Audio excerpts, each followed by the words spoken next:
If we wish to speak of Epiphany in a way that is not merely historical, not merely church calendar in the outer sense, we must first learn again to read the year itself as a revelation. For the year is not an abstract succession of days. It is a living gesture of the earth, a breathing of the earth soul.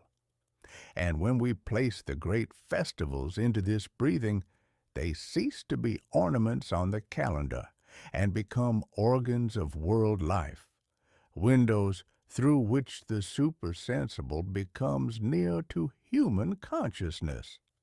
In such a view, Christmas stands not only as remembrance, but as a cosmic fact. The earth, in the time of the winter solstice, is as though it had inhaled and now holds its breath. It draws its soul forces inward. It gathers them, concentrates them, keeps them within, so that, spiritually speaking, the earth is in an inner possession of its own soul. This is why, in the spiritual logic of the year, the nativity belongs to the season. What is to be born into earthly humanity is born out of an earth that has taken its own soul wholly into itself, as the human being holds the breath after inhalation.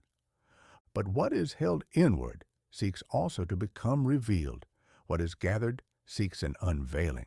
It is precisely here that the time after Christmas receives its inner dignity.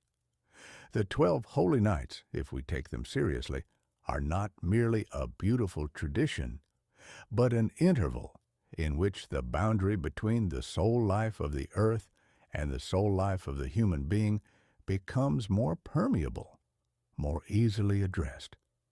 One can say the earth does not yet exhale again in the manner of spring.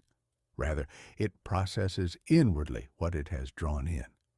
And the human soul, living within this earth breath, can, if it becomes quiet enough, notice that its own inwardness is not only personal memory and mood, but something placed into it by the cosmos as a task.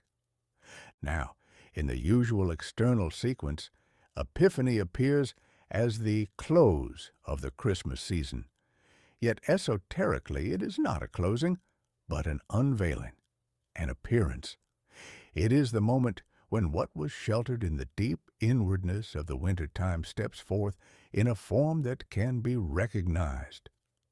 In the Christian imagination, this is expressed through the figures of the magi, through their gifts, through the star. But the essential content is not the picturesque scene. It is the fact that human cognition, human devotion, and the human experience of immortality are called upon to turn toward a new impulse in earth evolution. For the gifts, gold, frankincense, myrrh, are not arbitrary. They are symbols of wisdom that reads the divine guidance, of sacrificial virtue and reverence, and of the soul's bond with what is eternal in the human being. We can say, in earlier epochs, the human being looked outward into the starry script and felt that the gods spoke through spatial constellations. Later, in the Christian turning point, the task becomes to recognize the divine not merely in the far distances of space, but within the stream of time, within the becoming of our earth history. This is why the gesture of the Magi is so significant. They carry what was once sought in the heavens into an encounter on earth. They place before the child the threefold human capacity, knowing, devoting, enduring, as if to say, what the cosmos once wrote outside must now be taken up inwardly and transformed into a moral, spiritual organ of humanity. And here we approach the theme of the awakening, I. For the I does not awaken by theories, nor by mere emotion, nor by inherited belief. It awakens when the human being begins to experience. I must become a bearer of spirit and freedom. The I is not given ready-made as a possession. It is given as a germ, and the festivals, rightly understood, educate this germ through the year. Christmas gathers inwardness. Epiphany calls for recognition. It says, in effect, do not let the inwardness remain dream and comfort. Make it into knowledge, into devotion, into fidelity toward the eternal. Yet Epiphany bears also another aspect which modern consciousness often forgets. The appearance of the Christ impulse is not only the child in Bethlehem, it is the continuing revelation of Christ in the evolving human soul. This revelation becomes especially clear when we turn from the magi to the other great Epiphany image, the baptism in the Jordan. For there, in the gospel narration, the opening of the heavens and the descent of the Spirit are described as an event in which a new being enters the earthly stream, a being whose relation to the earthly genealogies is no longer merely physical. One must take such words exactly, not sentimentally. They point to a spiritual fact. The Christ impulse connects itself with human evolution in a way that transforms what I means for humanity. In this light, Epiphany stands as a threshold from the hiddenness of the holy nights toward the clearer task of the year, from the warmth of inward consolation toward the sharpness of awakening, from merely being within the earth breath to beginning to consciously cooperate with it. The human being is invited to become a witness of the Spirit, not by repeating dogma, but by allowing the eye to be illumined, so that it can distinguish within itself what is merely inherited habit from what is truly called forth as destiny and vocation. And here a subtle but decisive question arises. How does the I awaken without becoming proud? How does it become clear without becoming cold? How does it become inward without falling into egoism? The very structure of the Epiphany symbols offers an answer. Gold, wisdom, can become hard and self-sufficient if it is not permeated by reverence. Frankincense, devotion, can become dreamy and unfree if it is not illumined by truth. Myrrh, relation to immortality, can become mere longing if it does not mature into steadfastness in earthly deeds. The I awakens when these three streams do not live side by side, but begin to interpenetrate and correct one another, so that knowing becomes moral, devotion becomes conscious, and the sense of immortality becomes courageous responsibility. Thus, to speak of Epiphany, the awakening of the human eye, is to speak of a schooling of the soul through cosmic rhythm. It is to see that the year itself educates us. The earth holds its soul inward at Christmas, and then step by step, the soul is asked to turn outward again, not as dispersion, but as revelation. And the human being who lives within this breathing is asked to become worthy of an unveiling, to let the inner Christ impulse appear within the eye as light that does not blind, but guides. If we now follow more closely what awakens at Epiphany, we must speak with particular care about the human eye. For in Steiner's understanding, the I is not merely the feeling of individuality or the capacity to say I in language. It is a real spiritual being, a center of selfhood that has slowly emerged through long epochs of earth evolution. In earlier times, the human being experienced himself far more as a member of tribe, blood, and cosmos than as an individual center.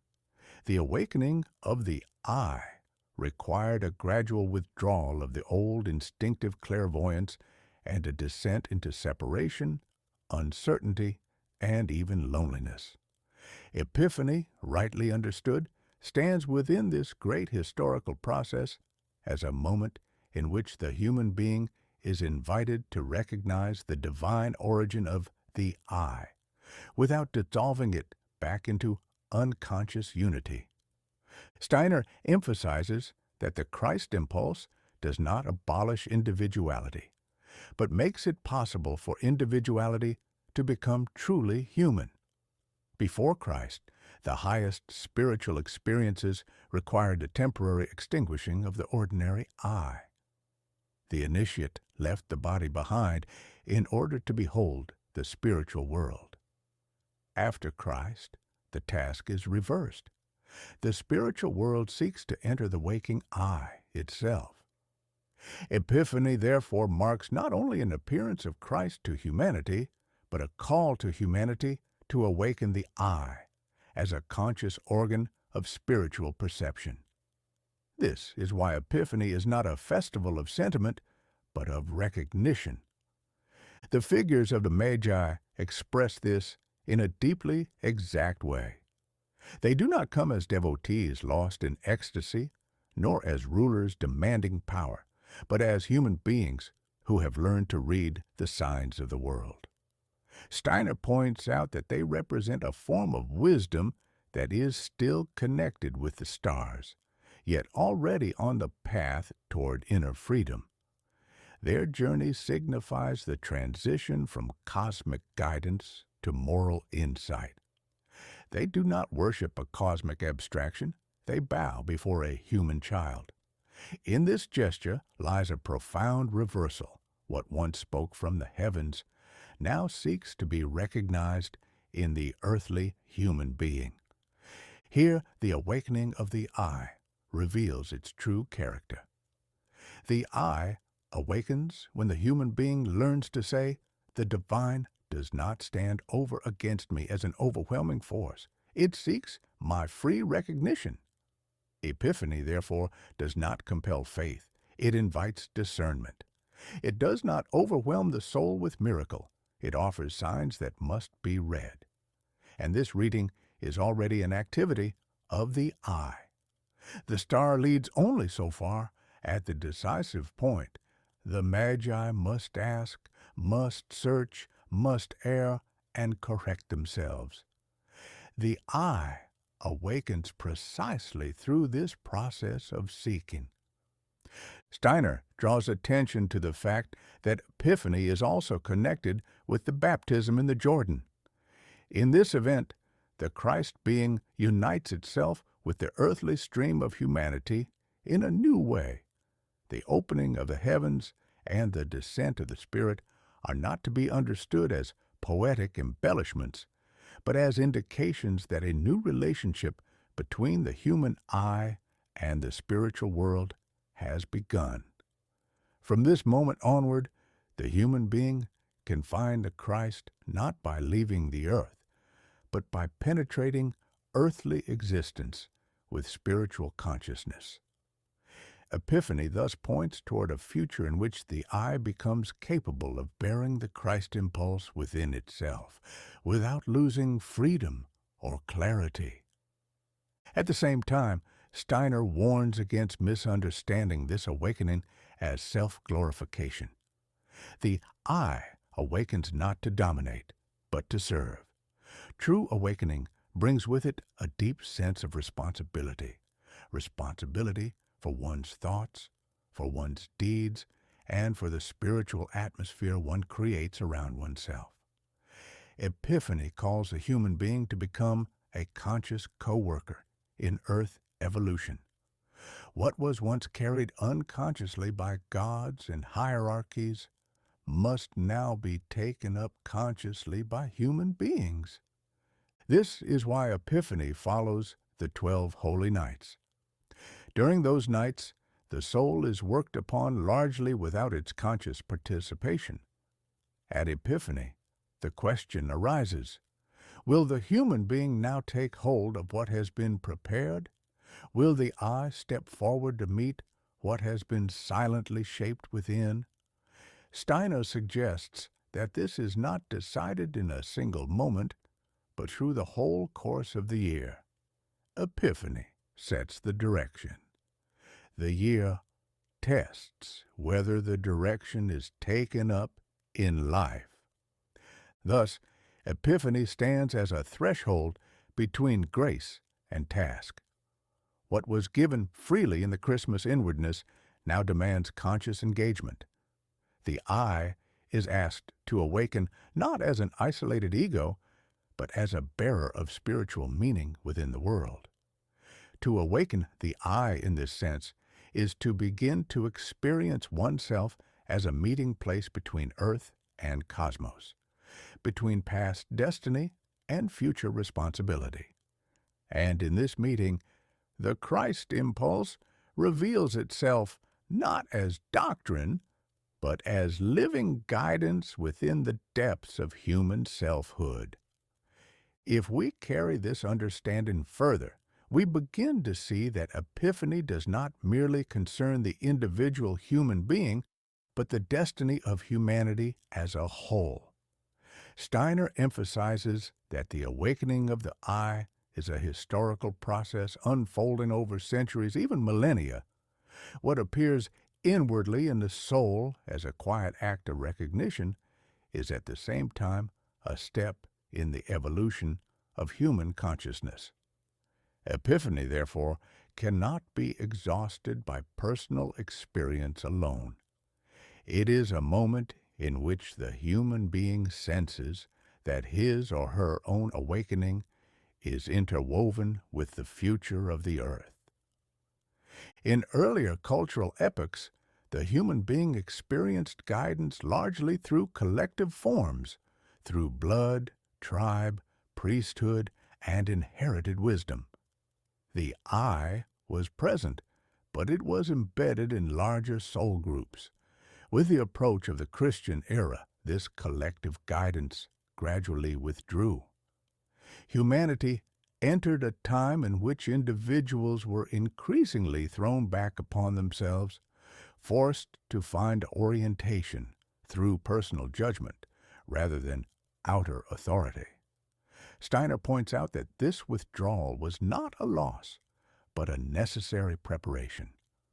Only through separation could freedom arise. Only through freedom could the I become capable of a conscious relationship to the divine.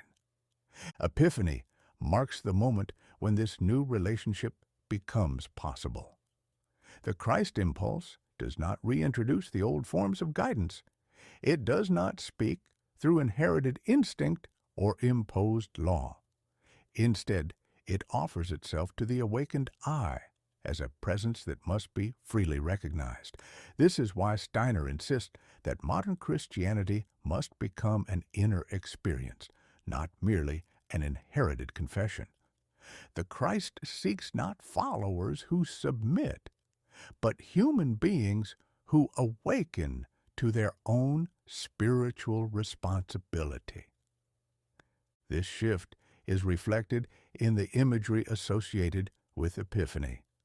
The magi do not receive a command, they receive a sign. The sign does not coerce, it invites interpretation. The star can be followed, but it does not dictate how one must understand what is found at the journey's end. In this way, Epiphany mirrors the condition of modern humanity. The spiritual world offers indications, impulses, questions, but the human I must respond actively. Recognition replaces obedience. Insight replaces instinct. Steiner also points out that this awakening of the I brings with it a new experience of solitude. To awaken is not merely to feel uplifted, it is also to stand alone before truth. The old certainties no longer suffice. One must learn to bear doubt, ambiguity, and responsibility without collapsing into skepticism or despair. Epiphany, therefore, carries a sober tone beneath its luminous imagery. It is a festival of light, but of a light that requires inner strength to endure. At the same time, This solitude is not meant to isolate the human being from others. On the contrary, Steiner emphasizes that only an awakened I can enter into true community. Communities based on instinct, tradition, or coercion belong to the past. The future of humanity depends upon communities formed by free individuals who recognize one another as spiritual beings. In this sense, Epiphany already points forward to the idea of a new human community, one that arises not from outer structures, but from inner awakening. This is why Epiphany has such a close relationship to the theme of the New Jerusalem, which appears later in Christian imagery. The New Jerusalem is not a city built of stone. It is a spiritual social reality born from awakened human eyes. Epiphany is one of the moments in the yearly rhythm that educates the soul for this future.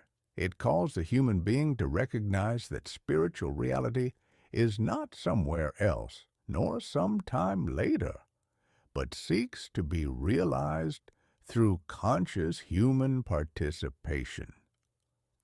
Steiner repeatedly stresses that such participation requires moral development.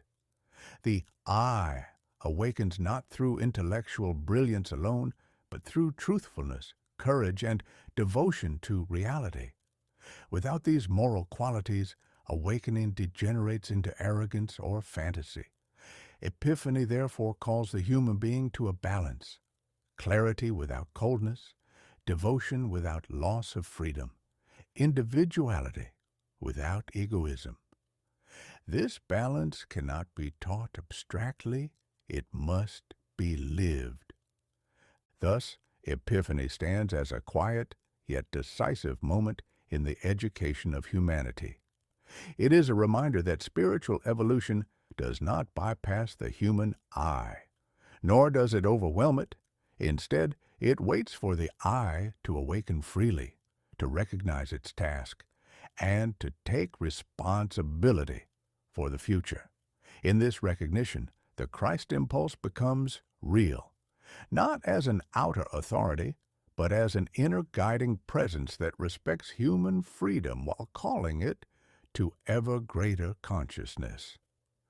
When Epiphany is grasped in this deeper sense, it becomes clear that it is not an isolated point in the year, but a kind of inner turning that seeks continuation.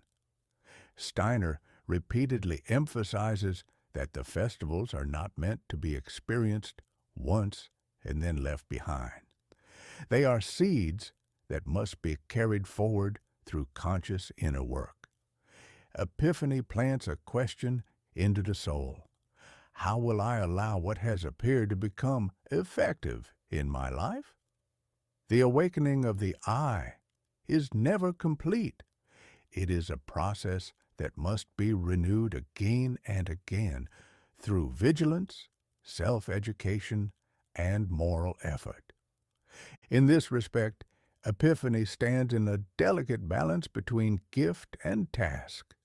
Something is revealed, an appearance is granted, but what is revealed does not force itself into action. The human being must decide whether the awakening remains a fleeting impression or becomes a guiding force.